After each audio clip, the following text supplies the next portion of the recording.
Right.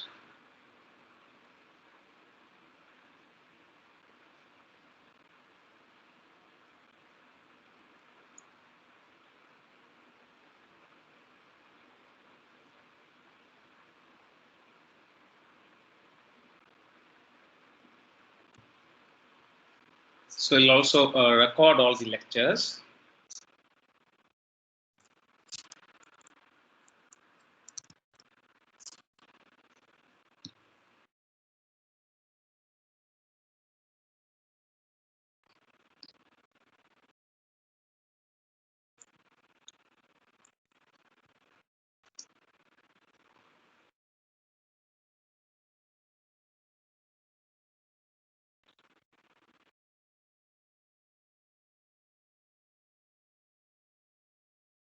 Okay, so let's get started, guys. Folks. All right. So I hope you can see the slides as well. Okay. So first thing, yeah, today is our first class, organizational lecture, and I have the pleasure to also introduce Karthik or Narendra Karthik Reddy, his full name. So, sir, we can see your video, not the slides. You can't see my slides? No. All here. Can anyone else confirm? Sir, slides are visible for me. Sir, I can see the slides. The slides are visible for me as well. Yeah, I can see that both are present. So I don't know whether maybe you have to toggle the screen a little bit or maybe log in again. It might be fine for you. Okay. Whoever had the trouble. Yeah. So Karthik, do you want? Are you in the call? Do you want to introduce yourselves? Yes, sir. So, hi, I'm Karthik Kumar Reddy. I'm a third year PhD student from electrical department. So, I will be helping you over the course with assignments and maybe programming assignments also. Yeah. So we'll see, how many students are there, what, the strength of the class and so forth. Hopefully, we will be adding one or two more TAs, right, depending on the strength and the requirements that are needed for the course. So typically, our teaching assistants can be, you can be your first line of contact for anything and everything regarding the class. They will also help us. They will also help you with assignments, help me with the assignments also, and in fact, they can even do some teaching classes if and when there's a requirement. So all in all, they are going to be, our partners in this exercise. Okay. And so myself, I'm a faculty in the electrical engineering department. I'm Sriram Ganapathy. So I have been here around in the department for about 5 years now. So, and this is the first time this MLSP course is offered in the spring semester. So typically it is offered in the August semester. So I have moved this course to the spring semester, and in the August term, I am now offering the deep learning course, the advanced deep learning. Okay. So having said that, we have the course website. You must have seen the course website. It's in MLSP 21. The web link is here. It was also circulated in the broadcast email, as well as you can find it from the IISc, the department SharePoint. Okay. And before we start off, so the general style of the course, a small subset of you only might have been in any of my previous classes. Most of you will be, for the first time sitting in my class. So typically, the style I prefer is for us to have a dialogue. The style I prefer is for us to have a constant communication, not like a monologue, not like I am teaching and you are just taking notes. E9205 मैंने इसको कब apply किया machine learning for signal processing. Hello, is it? Hello. Yeah, I am hearing some other sound. So, if you have something to mention or raise, could you kindly raise your hand first so that we can all listen to you, or you can keep it yourselves on mute if you are not talking.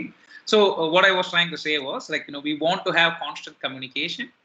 Anytime you have anything to say, be it for the course, be it for anything else, please, raise your hand, and we will try to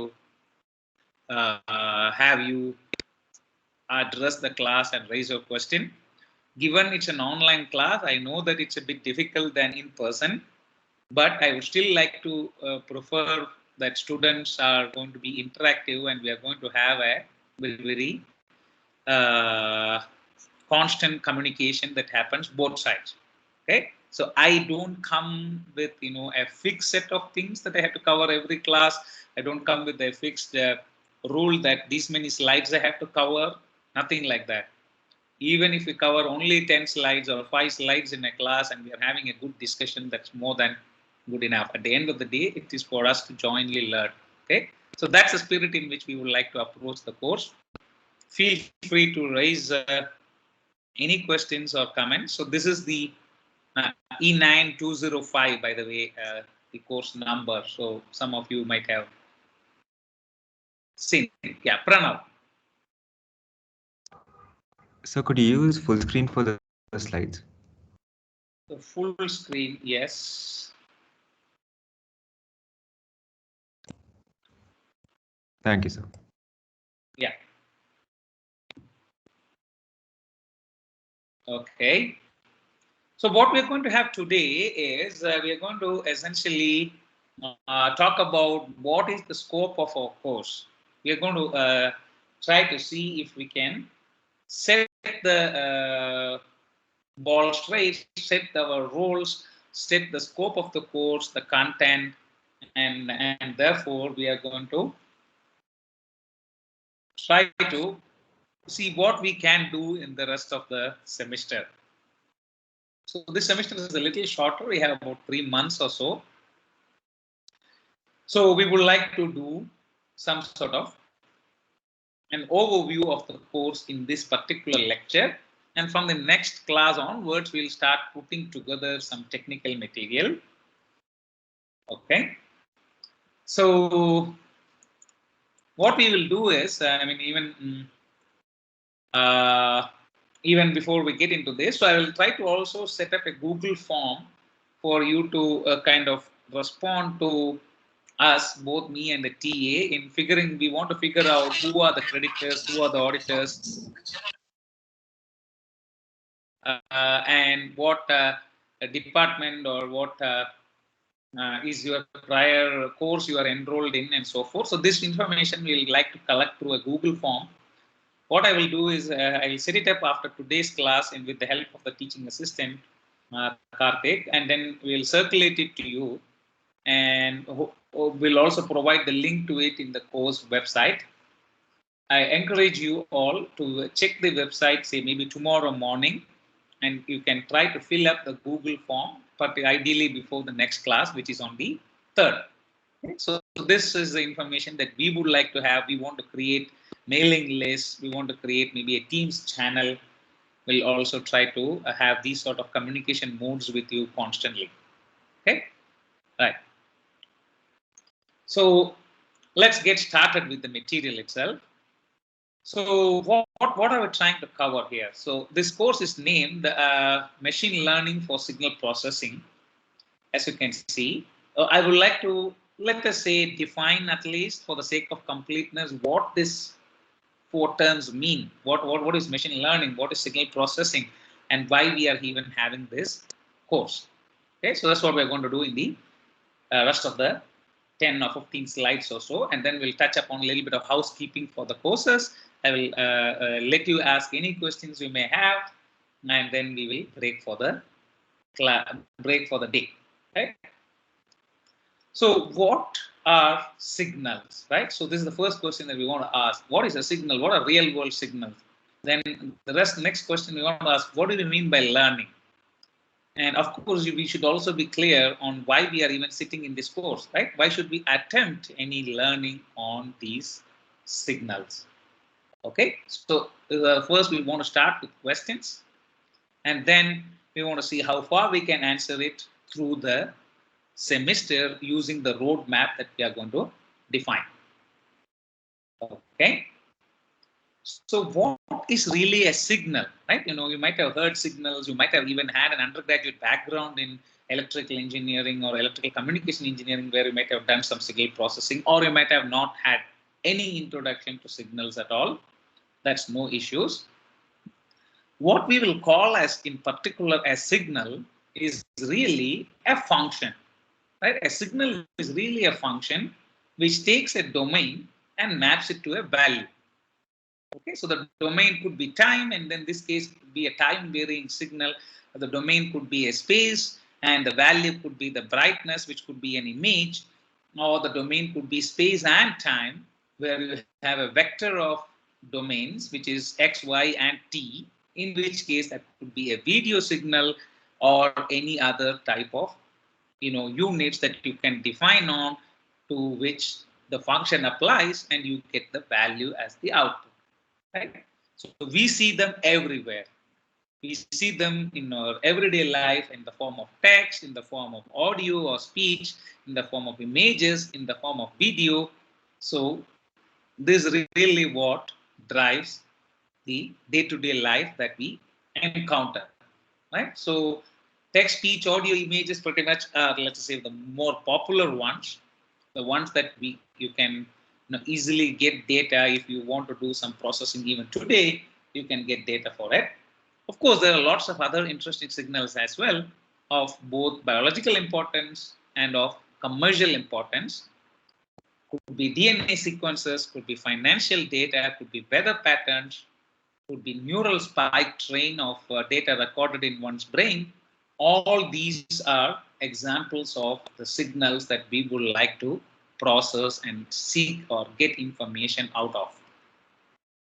Okay. So it could be generated by a certain event, or they belong to a certain event. So typically signals are not random in nature. They characterize some underlying activity pattern, underlying class, underlying generation process. So this is what we would like to uncover by doing some learning. Okay. So at a broad level, you could have continuous signals, meaning signals that are constantly being recorded and evolved, or you could have discrete signals, meaning you sample these signals at a particular instance. Maybe if it is space, you are going to sample the signal in an XY grid in certain number of points. If it is time, maybe you are going to sample the signal at certain events in time. And this is what we represent as a discrete signal. So most of our course will be on digital signals or discrete signals that we would like to record and store in computers and do the processing.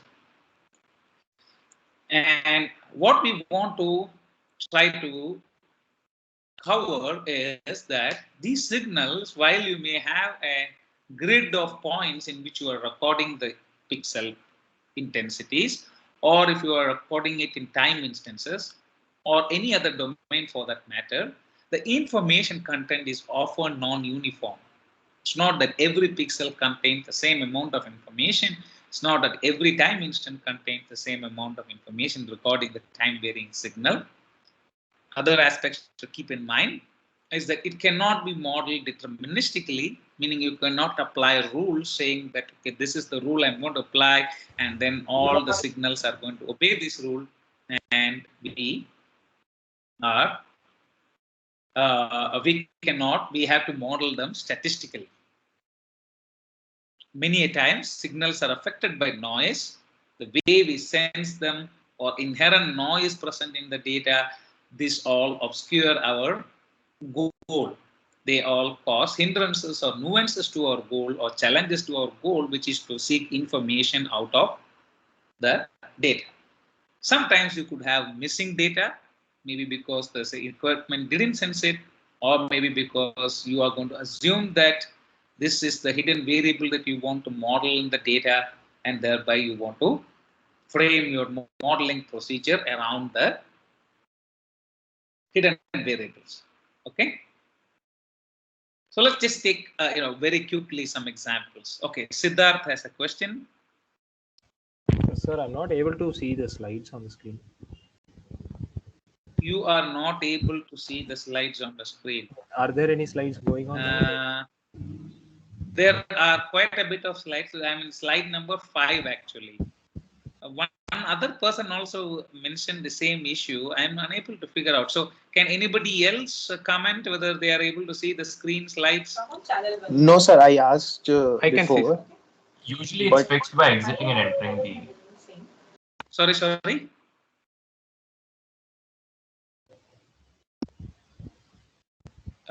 Karthik, are you able to see?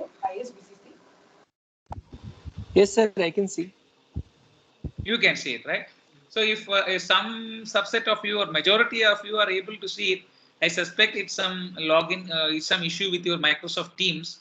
You could either re-log in or try to log in with the browser version and check it, or you could try to quit your service or app and then restart the app.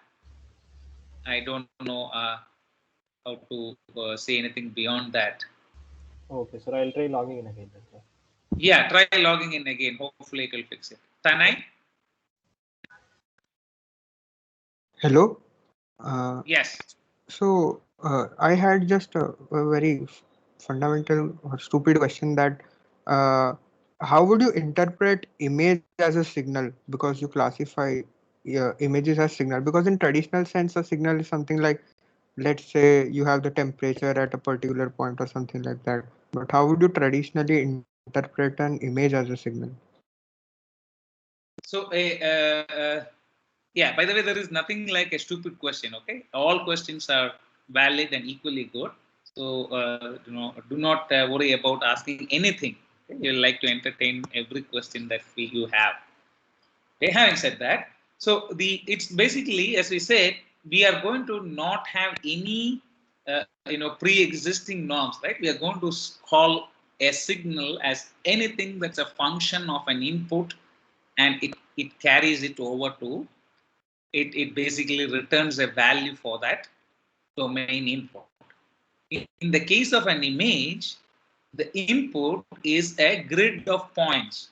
So you can call them as 0, 0, 0, 1 up to 0 the width of the image, and all the way up to the height and width of the image. You can call each point as an x value that is given in this function, and the corresponding output for that value is the pixel intensity.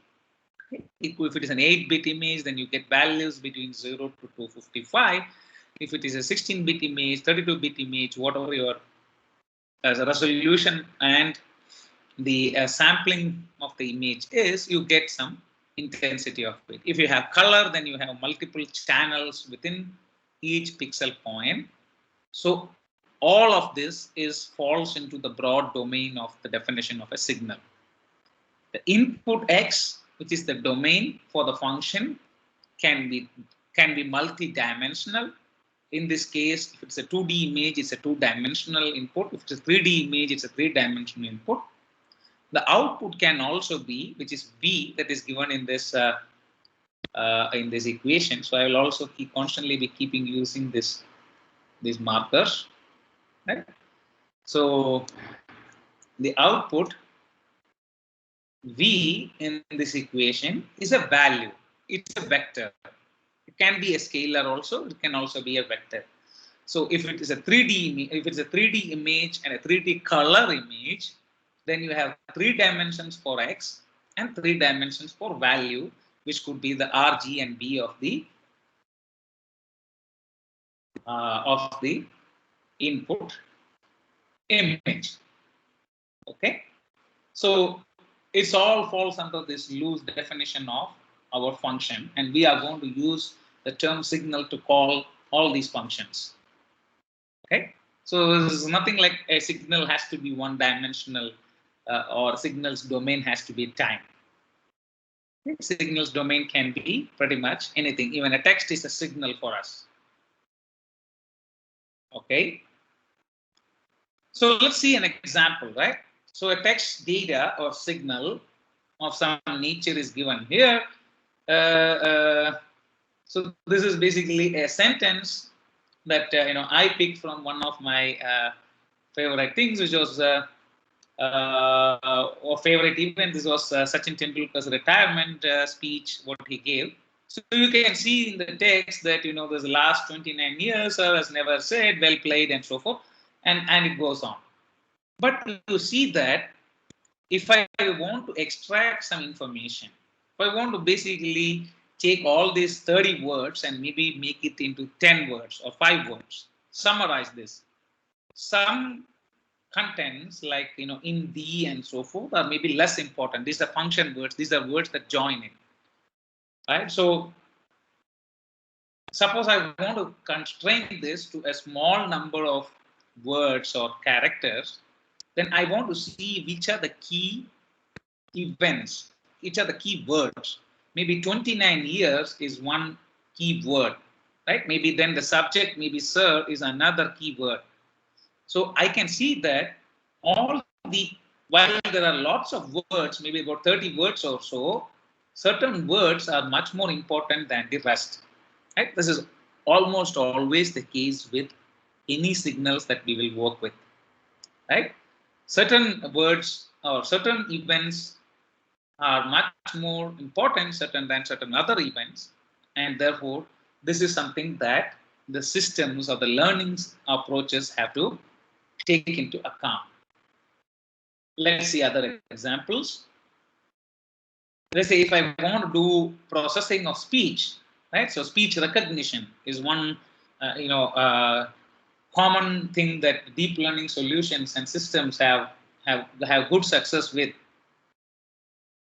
Right? Sorry about that.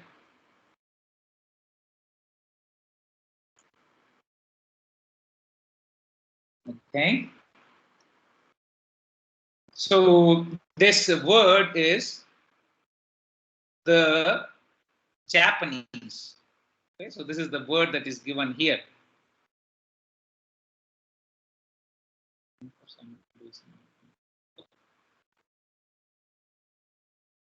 Yeah. So the word Japanese has many sounds like the, j, p, and so forth. So when I say the word the Japanese, the phonics or the phonetics are hidden variables. So you can take the audio signal as the input, and you can call that the underlying phonetics or phonemes are the hidden variables, and you can try to model the given audio using some statistical models that can deal with hidden variables. Okay? So this is one example. So what I'm throwing at you is some snippets of what we will call as signals, what kind of modeling methods can be applied to these signals, and so forth. Right? And we also talked about images being signals, and in particular, we can also want methods to deal with artifacts or noise. For example, this is an image, and you want to check whether the image contains a car or not.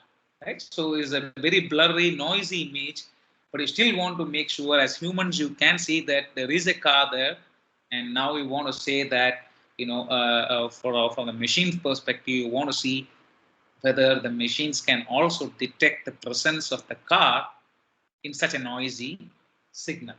Okay? These are some of the goals, some of the modeling directions that we would like to pursue in the rest of the course. Okay, so now we have kind of defined signals. We have kind of defined what signal processing aspects that we want to cover in the course. It particularly, entails to the information extraction from signals. Right, so that is our primary goal in this course. So now let's talk about the learning perspective. What do we mean by learning? What are the categories of learning? What sort of learning aspects we will cover in the course? That's the next few slides. So patterns in real world signals exist, right? So real world signals are characterized totally by the patterns that exist. So it could be because the generation process has, this aspect, or the class category has this aspect of the pattern in it. So if I take the example that was last shown, we showed a picture of a car, right? So typically you can characterize a car as a set of patterns. You can characterize it with wheels, you can characterize it with the tail lights or the headlamp, you can characterize it with a window shield, you can characterize it with a particular shape being like a trapezoid. So many such ways in which you can characterize a class of signals, right? By their shape, by their color, by their presence of particular objects and so forth. And they always exist. Right? This is what humans are very good at. We try to go ahead and try to figure out what are the common patterns that exist in a signal and use it to our advantage. They sometimes may be hidden from the observation. Sometimes you might see only half a car. Sometimes you only see one tire. As you saw in the last example, you saw only the back side of the car. So you don't get the full set of features or patterns all the time. And these could be geometric patterns or it could be value patterns. Value patterns mean some particular set of values keep repeating. Right? So these are the different types of patterns we would like to see or extract from the data. And they could be hierarchical in nature. Right? What do we mean by hierarchical in nature? Maybe there are broad set of patterns that one can define, and then we can narrow down to a set of finer categories or hierarchies. Right? So let us say we showed the example of speech. Right? We can broadly say there are two types of speech: a speech produced by adult male, a speech produced by adult female, and then there is speech produced by a child. And within these categories, now we can say an adult male pronouncing a particular vowel or non-vowel, and then you can further go down and say within the vowel which vowel was the pronoun sound. So now we have started forming hierarchies on the sound. Although we gave the example as the Japanese, now you say that there is a broad category of male and female, there's a broad category of vowel versus non-vowel, then you have a finer category of which vowel sound it was or which non-vowel sound it was, and so on and so on. Right? You can certainly form hierarchies in many pattern classification or recognition. Okay, sometimes you get pure patterns, sometimes you get distorted or transformed versions of the patterns, and we have to deal with these sort of patterns. And therefore, now we can ask the question, why do we even talk about patterns, right? So without the definition of the pattern, I can't tell you what is learning. So a pattern means some sort of a behavior, some sort of a particular aspect that is consistent among the data of a given domain. Okay, so we are trying to constantly use the term pattern when we come to learning. It's the process of discovering or describing the pattern. Okay, so learning means how do I extract the pattern out of the signal or a set of signals or many examples of the same signals. How can I understand the physical process of generation? And what is it that generated it? So if it is a set of car images, you know that the generation process involved capturing images of the car, and the cars have a particular physical nature, and that is what is getting captured in their images. Right? So in the same sense, we would also like to use learning for particularly three types of applications. They're going to be prediction, meaning if I have some past values of the signal, can I make a future value of the same signal? This is what you would call as prediction. Using the past to predict the future, you can consider it as like weather prediction if you want to. You can consider it as prediction of the next word when you are typing in your Google search. You would have seen that you type two words and the Google automatically gives you a hint as to what the next word could be. These are all examples of prediction. Classification, of course, it's always there. We are all good at categorizing, things like is it a car image or an aeroplane image? This is what you typically call as classification, or this is this phoneme sound or that phoneme sound, or is the text belonging to this category or that category. It's commonly the classification setting. Decision making, it could involve both prediction and classification. Sometimes it's really that you want to take a decision, you want to take an action. Not only that you want to extract this signal, I want to perform an action after I extract it. Right? So let us say you are processing or analyzing X-ray images, and you want to decide whether you want to go ahead with a procedure of treating cancers. So you want to not only detect whether the cancer is present or not, you may want to also grade the level of cancer, and based on it you want to take a decision on what is the treatment procedure. So this is basically a classification categorization, and you also tie it up with the decision. Right? So this is the decision I want to make for this given image. So the key goal of this course is to use data to learn patterns. Okay, so machine learning for signal processing, the course, we are going to use signals or data to learn patterns. Right? So this is the key objective of the course. And the other motivation to do this is that the artificial intelligence, or the machine learning in particular of the branch of artificial intelligence, is of significant importance because humans are very good at it. And one of the key goals of artificial intelligence is therefore to mimic or extend capabilities of humans. And artificial intelligence applied in the machine learning sense is that we want machines also to get equipped with the similar skills, if not better skills, to learn and recognize patterns. Okay, so we have made some clear objectives. We have tried to define what are the key terms. Of course, these all sound abstract. We will certainly get into the details of many of them. So object recognition, things like you are given an image, you want to try to categorize the image into multiple segments called building, for sky, road signs, crosswalk, pedestrians. So you want to automatically segment a given image. Okay, this is one example of learning. Facial identification. Right? So now you are given images of people working in a certain company, and now you want to quickly look at the images and identify their faces. So for example, given the situation and so forth, you don't want touch-based biometrics. What if you could basically make face-based biometric? In fact, some of you may have read the news that Bangalore airport is going to try to make biometric authentication using facial images, one of the first airports in the world to start that. So this is basically where machine learning in particular for face detection is going to get applied immensely.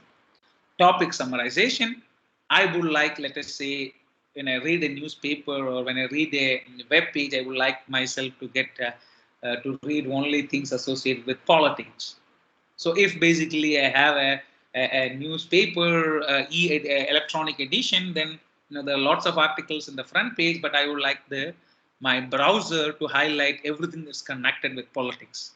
So if I had an option to press a button on my browser and say, filter all the text that you have here, only show me things that relate to politics, maybe, the browser can build in a function to go through the text paragraphs and reduce that to a smaller subset of the text that I should pay attention to.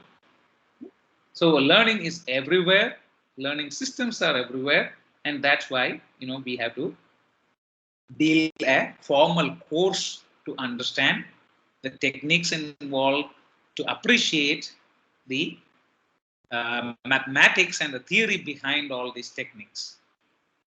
Automatic discovery of patterns, we mentioned this. We are motivated constantly by human abilities to process real signals. So the three key things are, we want to mimic, meaning we want to try to see if I can at least get close enough to what humans are able to do in certain tasks. We want to extend, we want to go superhuman in some other tasks. We want to basically try to extend the capabilities of humans with this, because machines, one thing they are good at, they never get tired, so they can keep working much more long hours than humans in certain tasks. So they clearly extend the human capabilities. Some places we want to replace, some risky situations are there, we would like machines to take over than humans. For example, if there was a a robot which could identify or look at components and identify if there is a explosive device or not, we would like rather machines to take up those tasks, robots to take up those tasks, than have a human go into a potentially hazardous situation to deal with it.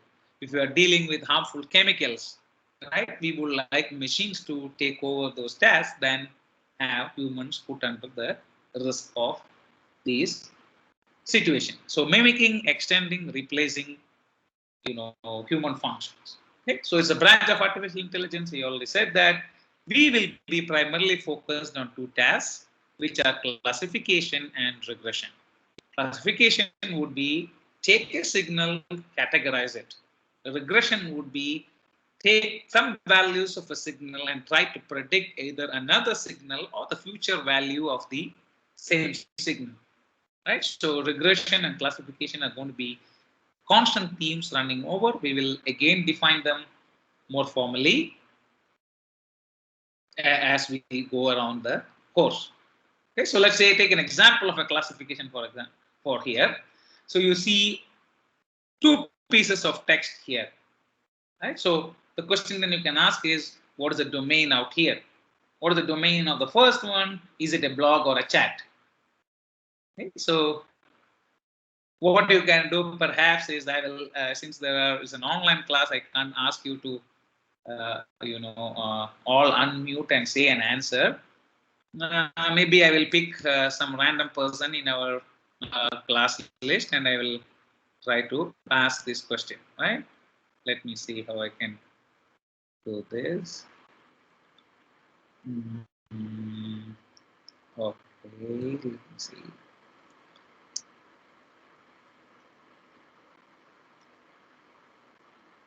All right, who do we want? So let me ask Kunal Sa. I don't know if your mic is still working and you can hear me. Kunal Sa, if you can unmute and tell me what do you think is the first paragraph. I tried this butterscotch muffins and so forth. Kunal Sa, if you can listen, hear us.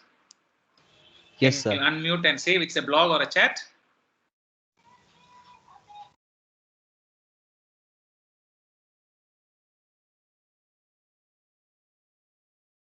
Kunal, sorry, I didn't hear your answer. Yes, I think it's a vlog. It's a blog. Right? So he says it's a blog. Very good. Then let us call somebody else. Isha, can you hear me? What about the second one? So second one is a chat. Second one is a chat. Okay. So see. So Isha, can you just stay unmute for one more second? Why do you think it was a chat? Because here he is asking someone like Right. in the first letter is also they used hi there. So usually we use hi there when we talk to someone. Right. Okay. So she's using some function words, to say that, right? So she's assuming that some function words like it talks like a conversation. In fact, both of them are from blog. Both these pieces of text I took from blog, but her thought process and the comment she said is exactly right, because you say something by addressing yourself, it's typically more like a conversation, or in a chat you use terms like hi and hello, hey, and so forth. It's mostly in a chat setting, but these two, both of them, I took from a blog. Some people write blogs in a particular way. So this is a video blog, and the text description of the video blog is what I have here. Okay, and we could do similar things, right? So let me do this exercise one more time. So this is a slightly different question I'm going to ask now.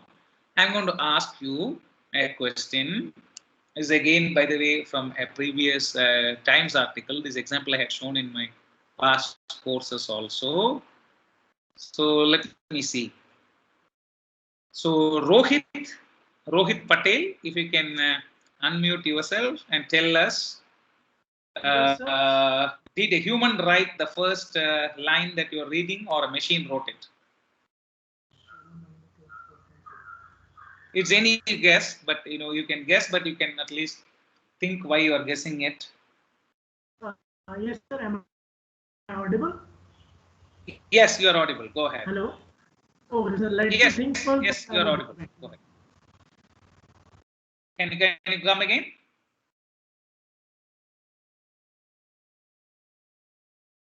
Rohit, can you say again? I didn't hear you. Hello. Yeah. Hello. Yeah, we can hear you. Go ahead. Yes, sir. I think so that the machine wrote this because the statement is showing a lot of details that a machine only can record this. Okay. That's what I think. Okay, so he says there's a lot of details. Machines probably have recorded it and wrote it, right? So then, what about the second one? Can I ask Vijay Lakshmi?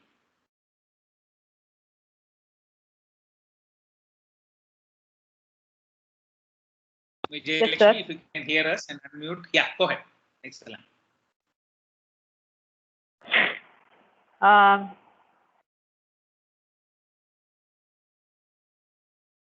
So I think the first Human or sentence machine? was, I think the first sentence was written by a machine because it throws in a lot of details like numbers and figures.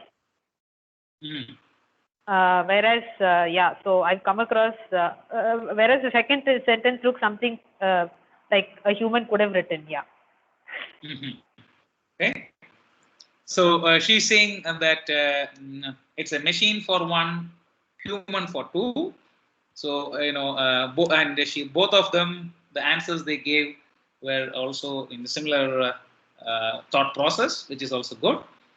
But we are in the machine learning for signal processing course, right? So of course both the sentences are from a machine. I'm just kidding. Okay, so both are from machine though. The second one, in fact, is coming from a Russian novel written by a machine, translated again by another machine to English. Okay, so that's the power of the machine learning of the modern days. And in fact, this is not even the latest and greatest technology. This is about 2 years old. This particular example is at least 2 years or more old. So a Russian novel written by a machine, translated by another machine from Russian to English. Okay, so you can certainly generate art.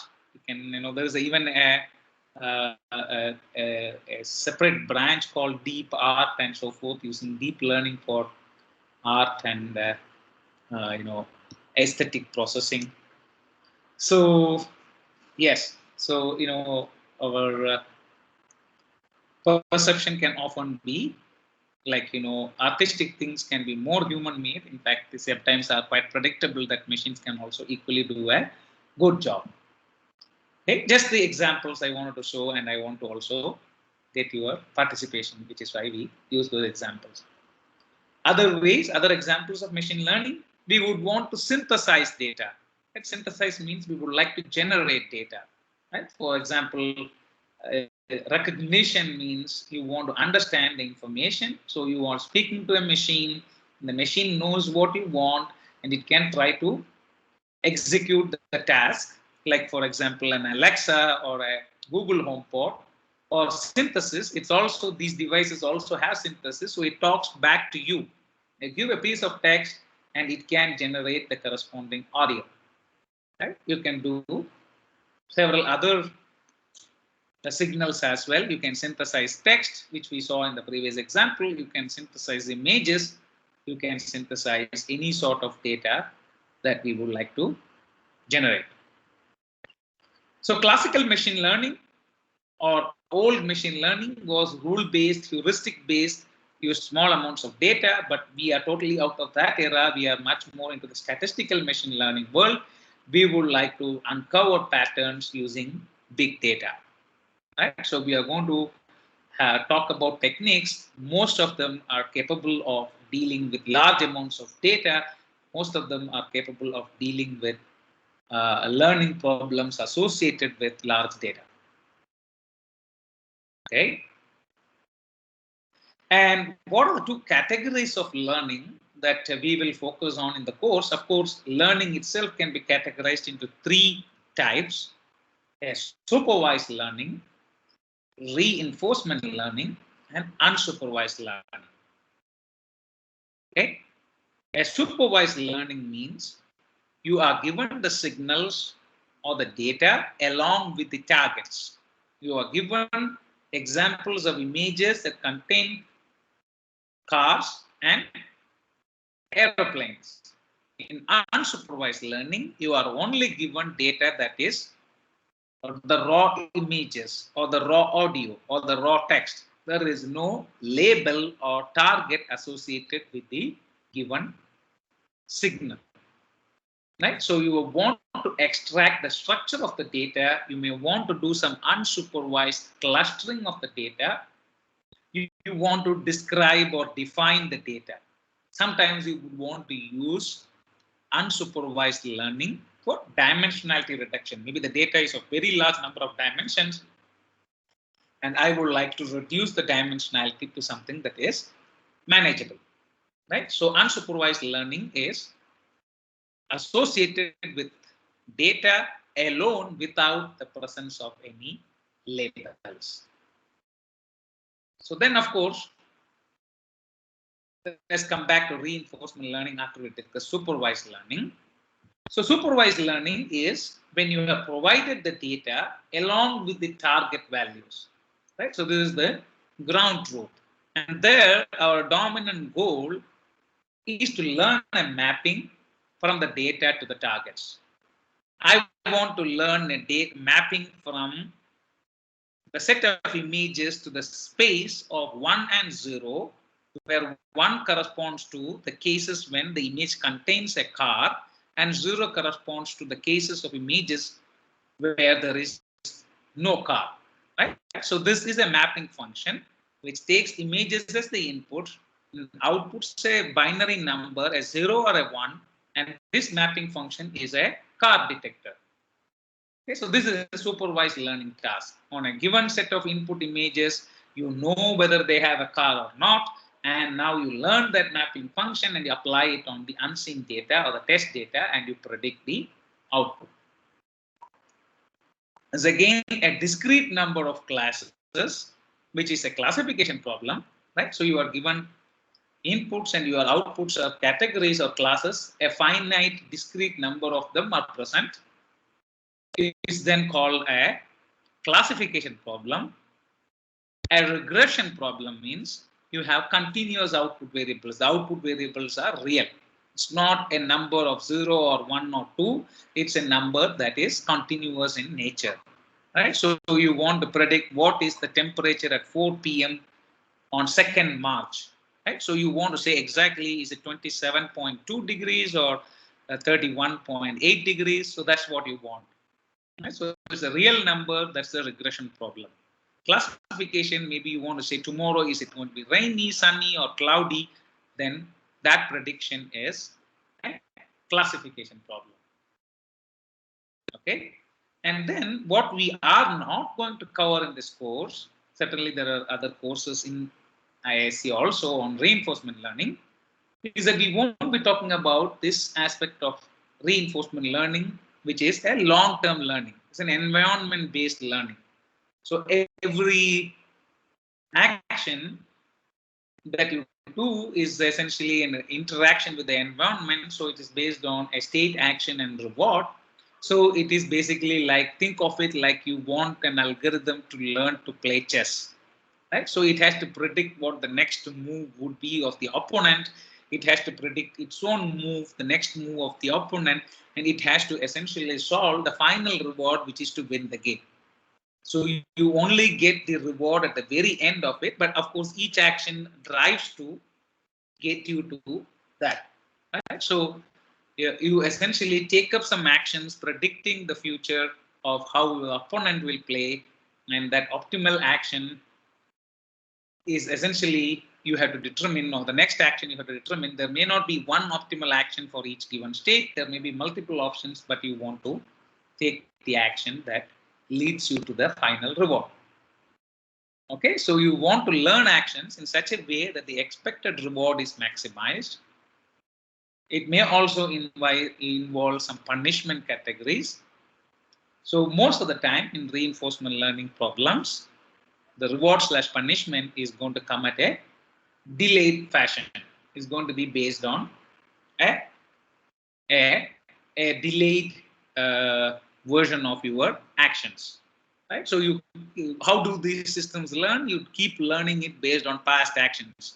So you let the computer play against itself, right? You have, let us say, a computer play some algorithms, and then it starts to learn from its past actions. So you let the, or you could play the computer against a human, and initially the computer keeps failing to win the game, and slowly but surely over the past actions, it realizes that this is what the model has to do to perform, and eventually the computer might win over the human, right? So because the reason is that the processing power may be larger, computers can predict an enormous exponential number of moves in advance. The human may not be able to visualize this large number of moves, for example, in a chessboard, and which is why you see that machines can beat humans in chess pretty easily. Okay, so supervised learning will be a large and dominant part of our machine learning exercise.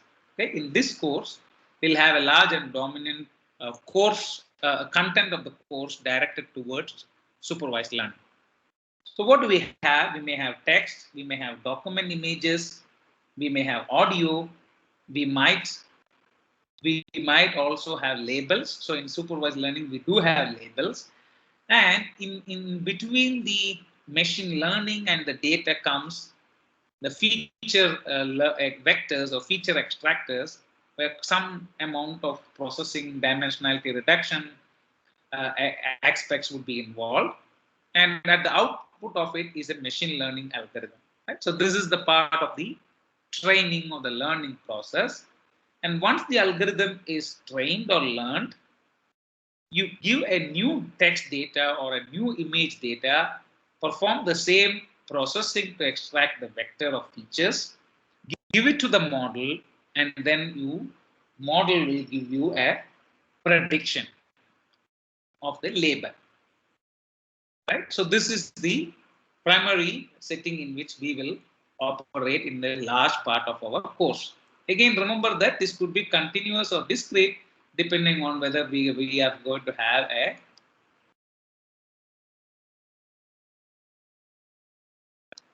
classification or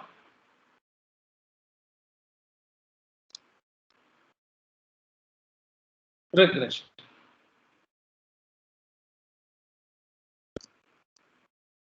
Okay.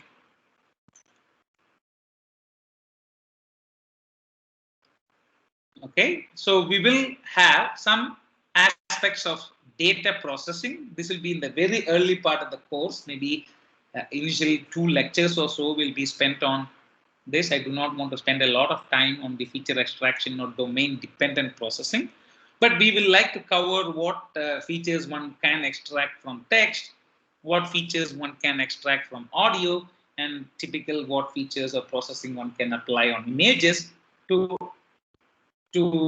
prepare them for machine learning, or what are the common ways at least that is done, right? We will not dwell on it more than a couple of lectures, but this will set us in such a way that when we are starting to do some learning algorithms, we can use, or we will be comfortable with applying them on text, audio, or images.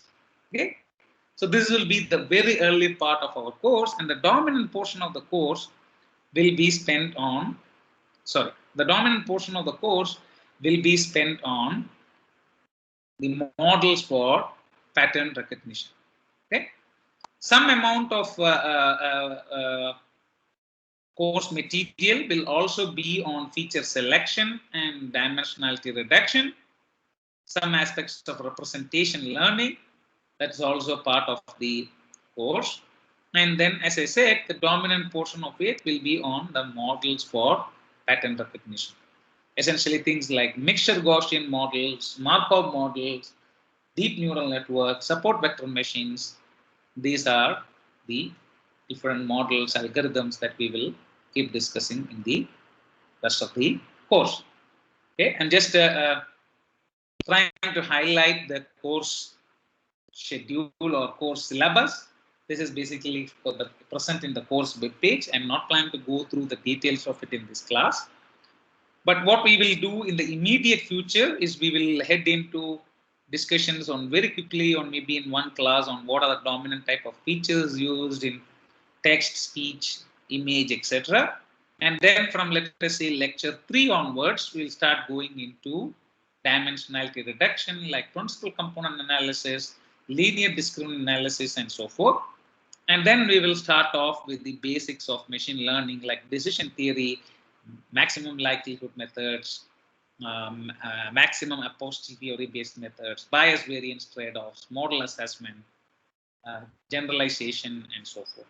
Okay, then we will slowly build into various generative and discriminative models. The last maybe 3 weeks or so, we will start into some introduction of deep learning. So this will be maybe about 25% of the course will be on to neural networks, or 30% of the course will go into neural networks, deep learning, and those directions. We will also touch upon some graphical models for the last leg of the course. Okay, so for people who are crediting the course, right? So a key prerequisite or 2 key prerequisites are needed. One is to have done at least a course at graduate level on probability, on random processes, or on stochastic models. Any of these courses would suffice. So we would like you to know what are expectations, what is the probability distribution, what is a density function, what are moments, all these aspects of random variables. And we would also like you to have done a course on linear algebra or matrix theory, again graduate level courses. So things like what is an eigenvalue of a matrix, things like what is the rank of a matrix, things like what is the what is the inner products, what are linear independence, dependence of vectors, all these aspects that you will cover in a linear algebra course. Solution of system of equations, for example, these are all of importance. And many of the assignments will have part of the assignments which are based on math, part of the assignments which will be based on coding, and we would prefer you to have you do all this coding in Python. This is not like a real must, but we strongly encourage doing assignments in Python. So if you have some prior background, that will help. If you have completely not touched Python, you may want to use the early part of the course to get some acquaintance with Python so that you can use it for the assignments. Okay. Of course, if you are completely going to be averse to it, you do not want to learn Python, you will do it in the mother language of your interest. Is also acceptable for the course. But if you are going to work on machine learning, if you're going to spend time and effort in machine learning in the rest of your research life in IISc or beyond, then investing in learning Python would be a valuable exercise. Okay, so assignments will contain theory and implementation. There will be one midterm, so I should not have said midterms. There's going to be only one midterm. And there will be a final project, which is worth 20% of your credit. And then the final exam, which is going to be about 1/3 of the grade. Okay, this is roughly the rule I will follow. So there will be assignments about 30% of your total marks come from assignments and assignments part. Another 35% comes from the final exam, and then the midterm and the project will cover the rest of the 35%. Okay, so we discussed this coding and submissions. You would like to have some preferred language of Python. In class, I might show some demos and example recipes which will be based on Python as well, which is why we would like you to get acquainted with it. Textbooks, we have mentioned 3 textbooks or 4 textbooks in the course per page. So primarily pattern recognition machine learning by Christopher Bishop, neural networks by Bishop, deep learning by Goodfellow. I also have one more textbook in the online website, which is on machine learning, a probabilistic perspective by Kevin Murphy. Right? All these resources, all the material or most of the housekeeping content that I described in terms of the syllabus, in terms of the grading policy, in terms of the prior textbook and so forth, you can find it in our course web page. Okay, so tentatively, this is again, subject to changes, subject to course schedule changes. IISc is also planning to maybe have in-person classes after some time in the semester. So we have to wait and watch for how things unfold. But tentatively, we will have about 6 assignments spread over the 3 months. You can expect roughly about an assignment in every fortnight. And these assignments, as I said, may have mathematical solutions, problem solving part, and you may have a coding part also. There will be one midterm. Typically, it will be in the middle of the course, sometimes in April. Also be a project topic that you have to finalize, and team also, if you are going to do it as a 2-person team, you want to finalize this. This will happen roughly around end of April. And by the May last week and the May 3rd week, we would be conducting the project presentations and the final exam. Okay, so again, these are rough dates. I don't have full idea or the full picture yet. They will evolve as we go along. So the last slide I want is basically to say that, the lectures are going to be, covering most of the theory part and the mathematical foundation, right? And a lot of the machine learning implementation and analysis and understanding will come through assignments and the project that you will do, and this will be primarily done by you, right? So we are all equal stakeholders in this course. We are all committed to learning and understanding the content of the course. So my end, I will dominantly cover the theory and mathematical foundation. And from your end, through the assignments and the project you will be doing the implementation and understanding of the algorithms. And jointly, this will allow us to learn intuition and understand the intuition and analyze these algorithms. So some of the analysis, some of the intuition come from the mathematics and theory, which will be done in the class.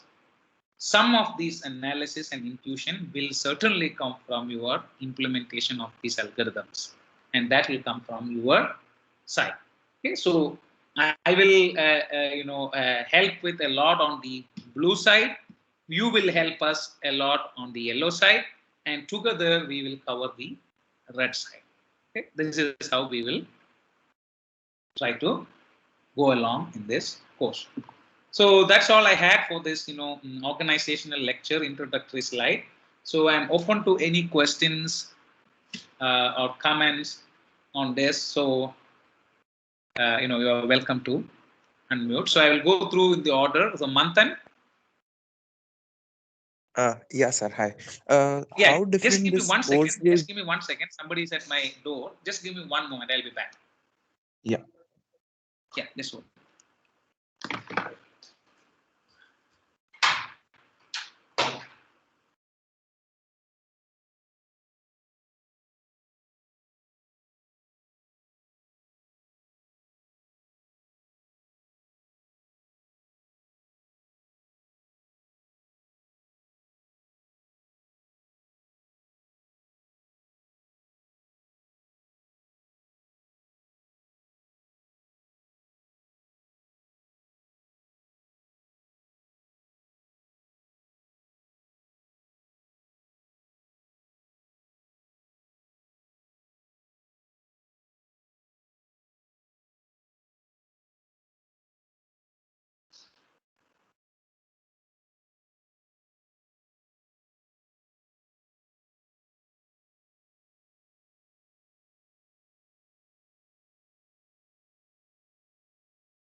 Yeah, Manthan, go ahead. Yeah, sir. So I was asking this, how different this course will be from the ADL course? Will it be more theoretical, or like, From the is it? ADL course, this will be much more fundamental than the ADL course. I won't be covering pretty much anything we covered in the ADL. Only maybe link is that there will be a little bit of deep learning and neural networks. So only maybe about 5% of the course will overlap. So this is basically, how do I say it? It's an equivalent a little bit in some sense, or the syllabus overlaps quite a bit with pattern recognition and neural networks course or machine learning courses in the other departments. So this is going to be an introduction course to machine learning. Oh, so it would be an equivalent to the pattern recognition course, like any pattern Yes. recognition. Yes, exactly. Karthikeyan, Have you yeah. sorry to interrupt, have you created the teams for this subject? Yeah, I will create the Teams link, Teams channel. You're saying, right? Yes, sir.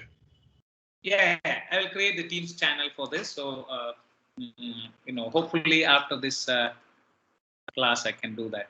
And sir, can you upload the recording from the beginning for this lecture? Yeah, sure. We'll have it in the Teams channel. Thank you, sir. Yeah. Hello, sir. Yeah. Sir, I'm an undergraduate student in the third year. So I'm from the physics department. So basically, in our undergraduate degree, there's a requirement for engineering credits, and this course is perfectly aligned with that engineering credits. So is it possible if you can put in a word in our department that they can include this course in the engineering list somehow? I can put in a word, but I would like you to either mail me and the TA the background prerequisites that you have done, and if possible, their syllabus also. Right. So I would like you if you are crediting it to have gone through. As I told you, we would like stochastic models or probability as well as linear algebra at a graduate level. If you have done an undergraduate level, but at IISc you have done this either from a graduate level course or an undergraduate level course, I would like to see the syllabus of it, and then I can certainly send the word to the committee. Okay, so actually in our first 3 semesters, we had 2 courses which are aligned with the prerequisite requirement, but I can send you the syllabus of that so you can Correct. Right? That's why I wanted to see how much of an alignment there is. Yes, sir. Okay, thank you. Yeah. Manish? Sir, good evening. I mailed you regarding the UG credits. So my question overlaps regarding with what? Karthikeyan. Sorry? UG credits. Sure. Yeah. You can do the same. You can do the same. Yeah, sir. So we'll mail you. So my question overlaps with the Karthikeyan, so, but you already answered. So yes. No. Thank you. Nagendra? Sir, if we do auditing of this subject, any feedback will be given, or we have to credit it for the regarding No assignments? feedback, unfortunately. Hello? Because we have to account for the TA's time and my time, and the number of teaching assistants that I will get, to give you feedback essentially in assignments, midterms, projects, and so forth. It's based on the people who credit the course. Okay, sir. Fine. So Thank you. unfortunately, if you want feedback, if you want to submit assignments, you can surely practice them if you are auditing the course. But if you want to, get answers, get solutions to those, be part of the course, then you may want to credit it. Okay, sir. Got it. Thank you. Okay. Any other questions before we, hang up for today? Anik Goyal. Yes, sir. One question that after the assignment submission, will there be any discussion in class that what was expected out of the assignment, so that we get a better insight that we were doing in a right direction or not? I will leave that to the teaching assistant. So in particular, if there are some patterns that are evolving in the assignments, then we will do that. Otherwise, what we could do is you can have more of an one-on-one discussion with the teaching assistant or with me, right? We may not associate a full session on it. But if, let us say, we provide an assignment about half the class could not solve it, half the class could not get an answer to it, then we would make a session because it addresses a much larger crowd. But if it is a code that you wrote, there was a bug in the code, there was some wrong solution that you are getting, or you wrote an analysis or a theory proof that was deviant from what we were expecting, then you would have we would have reduced the marks for you, and you are well within your rights to understand why you did not get the marks. Okay, then we can no, sir, more of a one. My question was not about the marks, but more on understanding part. Like I have done something, Correct. but okay, I got less marks. I got less marks due because there was some problem with my understanding, or I have done some less analysis. Correct. So it will exactly. be better. That's why I said. Get, I mean, the marks was not like no. The marks is not like the objective. The marks is an indicator. Right? If the marks you got full marks for the question, then your understanding and your intuition is correct. Yes. So you wouldn't question why you got the full marks, right? But if your intuition or understanding is lacking in some ways, then you will realize it by the lack of marks. And then you will come to us, and then hopefully we can either clarify it as a joint session if many of the same people suffer from the same issue, or if it is like a minority of you who has this issue, then we could do it in a one-on-one session. What we can have is like on a basis we can have contact hours, right? There will be like a half an hour, 1 hour. You can email prior and say that I would like to talk for 15 minutes on this issue, and then in the contact hours you can be given a slot and you can either meet me or the teaching assistant and get this resolved. And so one more question, that these assignments will be touching all the domains like text, speech, video. Yes. Okay. You would like to do that? Yes. Okay. Any other questions from anyone? So I'm glad that all of you are at least participating in the class, or a large amount of you. So please continue this or enhance this.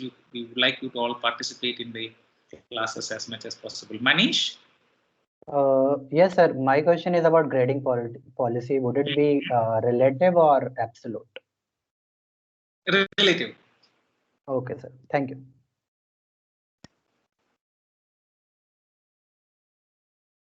Okay. So I don't see any raised hands. So if many of your questions were answered, so watch out for two things. One is a Teams channel, the other is a Google form. Both of them should appear in the course website tomorrow. And please enroll into the Teams channel, participate in the Google form, should not take more than 5 minutes. And that will give us the right amount of information for creating all the mailing lists and so forth. Okay. So see you all on Wednesday at 3:30. Bye everyone.